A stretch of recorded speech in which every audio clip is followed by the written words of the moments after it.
Donald Trump may be trying to beef up his foreign policy chops. The presumptive GOP nominee met with former Secretary of State Henry Kissinger as he works to unite the party behind his campaign. The meeting comes a day after Trump raised eyebrows by saying that he would, quote, have no problem meeting with North Korean leader Kim Jong-un. Trump's proposals and comments have left many asking what a President Trump's foreign policy would look like.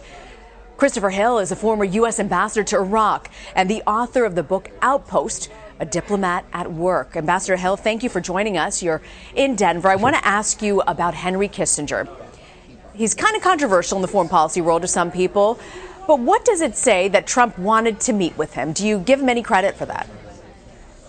Well, you know, he seems to be lurching around from day to day. I'm not sure he really knows what he wants to do, but certainly if you want a good briefing on what's going on in the world, you should go to Henry Kissinger, and I guess that's what he's done. I'm not sure it helps him too much with the right wing of the Republican Party. That is, as you point out, Kissinger has been rather controversial with them, but you know, who knows what Donald Trump is thinking from day to day. You know, he also met with former Secretary of State James Baker, who's been a pretty vocal critic on some of Trump's policies. Do you give him points for meeting with Baker, somebody who isn't necessarily supportive of him? I have to assume that somebody told him you really need to meet some of these former secretaries of state if you have any chance of blunting the message from Hillary Clinton that she really understands the world. So I think he's taking some guidance on that, and obviously going to someone like James Baker and Henry Kissinger. I mean, these are two very, very sane and and very you know, respectable foreign policy leaders. The real question is, what does Donald Trump think? And he's still talking kind of weird stuff about North Korea and everything else.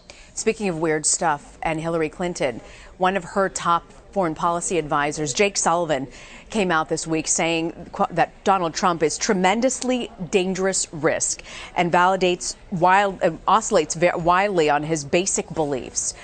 Do you think the Democrats have something on that when it comes to Trump's foreign policy? Yeah, I think it's very clear that he has spent extremely little time understanding this. He certainly hasn't cracked a book. I doubt he's tuned into CBS News anytime lately. I mean, he just does not understand this stuff. And the fact of the matter is, I mean, to delve into complex subjects like North Korea, I spent a lot of time dealing on North Korea. You don't just handle that in a soundbite. And then to say China just kind of should solve it all, like he's negotiating for a building and saying so-and-so should build the infrastructure around the building. I just have the impression he honestly does not have a clue about this. Does that give you any pause? Because, as you mentioned, you dealt heavily with North Korea. This was a huge issue for you. Do you have concerns that he said that he will meet with North Korean leader Kim Jong-un?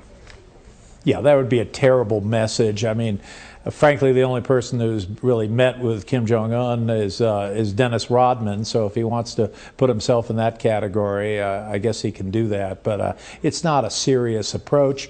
And he has this notion that one could just kind of talk one's way to solving problems. These problems have been around for decades, and there are reasons they've been around for decades. And the idea that he can somehow, you know, manage this as you would some kind of afternoon business deal is simply preposterous. And it just speaks to the fact he has it's not that he doesn't understand the issues, which he doesn't. He has absolutely no feel for any of these issues. So I'm with Jake Sullivan. I find it utterly frightening.